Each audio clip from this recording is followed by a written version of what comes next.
Friends, welcome to மல்லி promo. இன்னைக்கு நம்ம மல்லி சீரியல்ல என்ன விறுவிறுப்பான விஷயம் அப்படின்னு பார்த்தீங்கன்னா, இப்போ இந்த டிஎன்ஏ ஒரு விஷயத்தினால சுடர் வந்து இதுக்கு மேல வந்து மல்லிய உயிரோடே வைக்கக்கூடாது அப்படின்றதுக்காக மல்லிய கத்தியால குத்துறா. இத பார்த்த விஜய் வந்து எல்லா உண்மையுமே தெரிஞ்சுக்கிறாரு. இதனால என்ன நடக்க போகுது அப்படின்னு சொல்லிட்டு தாங்க இந்த வீடியோல நம்ம பார்க்க போறோம். என்ன நடந்துட்டு இருக்கு அப்படின்னு பார்த்தீங்கன்னா, மல்லி வந்து இப்ப செய்யாத தப்புக்கு மறுபடியுமே வந்து தண்டனை அனுபவிக்கிறாங்க. என்னன்னா, டிஎன்ஏ ரிப்போர்ட் நிஷா கைக்கு போயிடுச்சு. நிஷா கைக்கு போனது மட்டும் இல்லாம வந்து பயங்கர பிரச்சனை பண்ணிட்டு இருக்கா.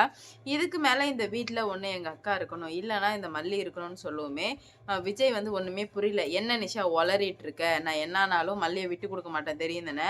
அப்படி தெரிஞ்சும் நீ இந்த மாரி பேசுறன்னா, உனக்கு எவ்ளோ தைரியம் இருக்கும்?" அப்படின்ற மாரி கேட்கவுமே, "நல்லா தெரிஞ்சு தான் மாமா பேசுறேன். ஏன்னா வந்துட்டு, இதுக்கு மேல வந்து எங்க அக்காவ வந்து நான் இப்படியே வச்சுட்டு இருக்க விரும்பல. நான் எங்க அக்காவ கூட்ரு போறேன்." அப்படின்ற மாரி முடிவுக்கு வரவுமே, "என்ன நடந்துச்சுன்னு சொல்லுன்னு" விஜய் கேட்குறாரு. இங்க பாருங்க, டிஎன்ஏ ரிப்போர்ட்ட பாருங்க கொஞ்சமாச்சும். இவ எவ்ளோ தைரியம் இருந்தா எங்க அக்கா மேல டிஎன்ஏ ரிப்போர்ட் எடுத்திருப்பா அப்படின்ற மாரி சொல்லவுமே, விஜய்க்கு சுல்லுன்னு கோவம் வந்துடுச்சு. ஏன்னா டிஎன்ஏ ரிப்போர்ட்ன்றது கொஞ்சம் ரிஸ்க்கான விஷயம். அத வந்து பண்றதுக்குலாம் ஒரு தைரியம் வேணும்.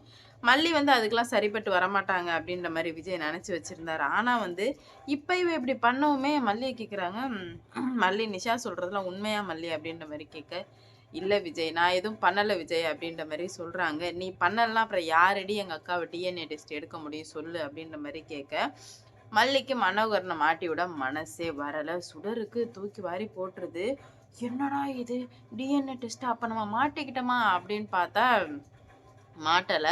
கதிரேசனோட புள்ள தான் அப்படின்ற மாரி கன்ஃபார்ம் ஆயிடுச்சு. ஆனா பார்த்தீங்கன்னா, இது எப்படி ஆனுச்சுன்னே தெரியாம வந்து முழிச்சிட்டு இருக்கா சுடர். இப்படி நடக்க வாய்ப்பே இல்லையே! என்னவா இருக்கும்? அப்படின்ற மாரி ரொம்ப வந்து யோசிச்சுட்டு இருக்க.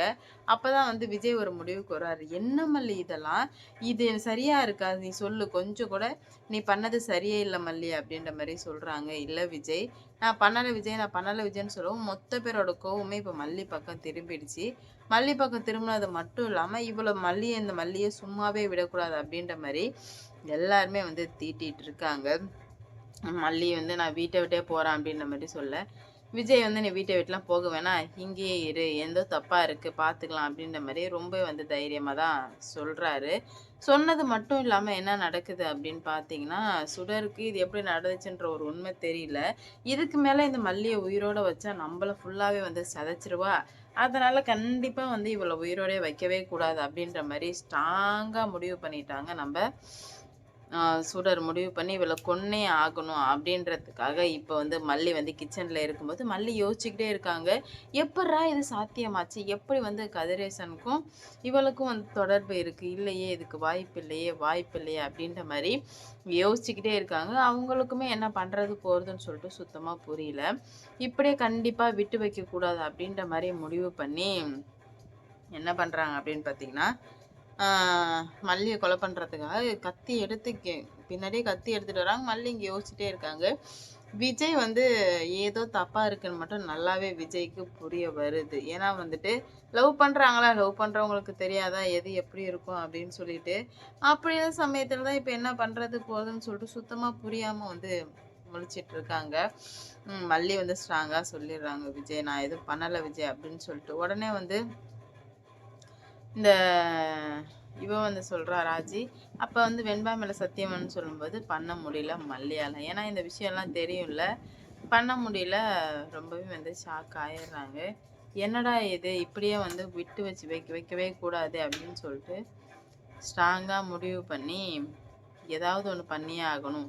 கண்டிப்பா வந்து இப்படியே வந்து விட்டு வச்சுட்டே இருந்தா சரி வராது அப்படின்ற மாரி தெரிஞ்சுக்கிட்டு என்ன பண்றாங்க அப்படின்னு பார்த்தீங்கன்னா, ம் எவ்ளோ பிரச்சனைய நம்ம வந்து பார்த்துருக்கோம். இதுக்கு மேலயும் வந்துட்டு, இத விட்டு வைக்காம நம்ப தான் ஏதோ பண்ணணும் அப்டின்ற மாரி ஒரு முடிவுக்கு வர்றாங்க.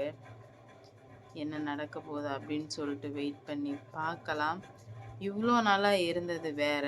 இதுக்கு மேல இருந்தது வேறங்கன்னா, அந்த அளவுக்கு தான் வந்து எல்லாமே வந்து நடந்து முடிஞ்சிடுச்சு. வெயிட் பண்ணி பார்ப்போம். எவ்ளோ பிரச்சனை வந்தாலும் எல்லாத்தையும் சரி பண்ணிடலாம் அப்டின்ற ஒரு எண்ணத்துல தான் இருந்துட்டு இருந்தாங்க. ஆனா இதுக்கு மேல வந்து சரியே பண்ண முடியாது அப்டின்ற மாரி தெளிவா தெரிஞ்சுக்கிறாங்க. பாப்போம் எந்த மாரி வந்து கொண்டு போறாங்க. இல்ல என்ன மாரியான வந்து பிரச்சனைகள்லாம் வரப்போகுது அப்டின்ற மாரி பார்க்கலாம். கத்தியால குத்தவுமே விஜய் பார்த்துட்டு, "என்ன பண்ணிட்டு இருக்க சுடர்?" அப்படின்ற மாரி கேட்கவுமே, உடனே வந்து மல்லி வந்து, "என்னாச்சு?" அப்படின்னு கேட்கும்போது, "என்ன ஆச்சா? இவ என்ன பண்ணா தெரியுமா?" அப்படின்ற மாரி பிரச்சனைகள்லாம் ரொம்ப வந்து பெருசு பெருசா ஆக ஆரம்பிக்குது. அவங்களுக்கு ஒண்ணுமே புரியல. என்னடா இது இவ்ளோ பிரச்சனை வருதே அப்படின்னு சொல்லிட்டு, "என்ன பண்ணிட்டு இருக்க ரேணுகா?" அப்படின்ற மாரி கேட்க, "இல்ல நான் ஒண்ணும் பண்ணலையே, நான் ஒண்ணும் பண்ணலையே" அப்படின்ற மாரி சொல்லவுமே, "நீ ஒண்ணும் பண்ணலையா? எதுக்காக இவ்ளோ பொய் சொல்லிட்டு இருக்க? நீ பொய் சொல்றது கொஞ்சமாச்சும் உனக்கு நியாயமா இருக்குதா?" அப்படின்ற மாரி கேட்குறாங்க. "எனக்கு எல்லாம் நியாயமா தான் இருக்கு. ஃபர்ஸ்ட்டு நீங்க வந்து நியாயமா நடந்துக்கோங்க" அப்படின்ற மாரி சொல்றாங்க. "நாங்களே நியாயமா தான் நடந்துக்கிறோம். நீ ஆனா இவ்ளோ கேவலமா இருப்பன்னு நான் கொஞ்சம் கூட எதிர்பார்க்கவே இல்ல ரேணுகா. மல்லிய கொலை பண்ற அளவுக்கு போயிட்டல்ல. இதுக்கு மேல வந்து நான் பார்த்துக்கிறேன். நான் என்ன பண்ணணுமோ, எப்படி பண்ணணுமோ, அத நான் வந்து பார்த்துக்கிறேன்" அப்படின்ற மாரி சொல்லி முடிவுக்கு வர்றாங்க.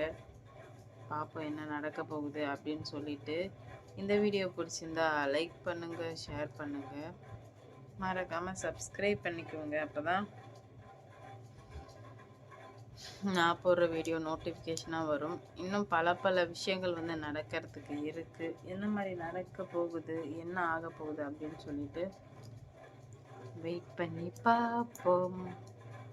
மல்லிக்கு என்ன மல்லி வந்து இப்ப ஹாஸ்பிட்டல் கூட்டிட்டு போறாங்க. ஹாஸ்பிட்டல் கூட்டிட்டு போனா என்ன ஆக போகுது, போகுதுன்னே ஒண்ணுமே வந்து புரியாம வந்து திணறிட்டு இருக்காங்க.